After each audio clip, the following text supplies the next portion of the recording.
Ang sinisiwalat ngayon ng Vitali na kinagagalit ng mga opisyalis ng gobyerno, lantaran daw ang korupsyon sa loob ng kulungan.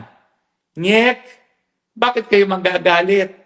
Nagkaroon na nga ng survey, 94% ang lahat ng Pilipino naniniwala na lantaran ang korupsyon sa gobyerno ng Pilipinas. Bakit kayo nagbabalat sibuyas kung sasabihin ni Vitali na lantaran ng korupsyon sa kulungan?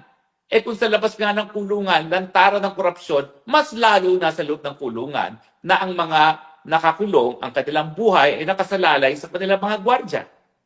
Natural, kikikilan ang mga nakakulong para sa special treatment. Anong special treatment? Siguro pagkakaroon ng telepono. At ngayon, lumalabas na dahil naglagay si Vitali, siya ay may telepono habang siya ay nakakulong.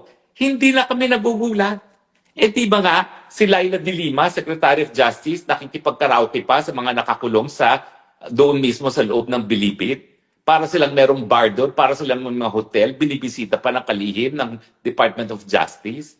So hindi kami nagtataka. Bakit kayo balat sibuyas na parang galit na galit kayo na sinasabi na lantaran ang korupsyon sa loob ng kulungan? Talaga namang ang mga Pilipino, halos lahat alam na lantaran niyang korupsyon na yan. Kung kayo ayaw na masabihin na korap ang mga taong gobyerno sa Pilipinas, di gawa natin ang paraan para mabawasan ang korupsyon. Hindi mababawasan ng korupsyon kung pag-iinitan niyo yung Vitali dahil alam na natin yan, sinasabi niya, bilang kabahagi ng katotohanan na lantaran talaga ang korupsyon sa Pilipinas. Full stop.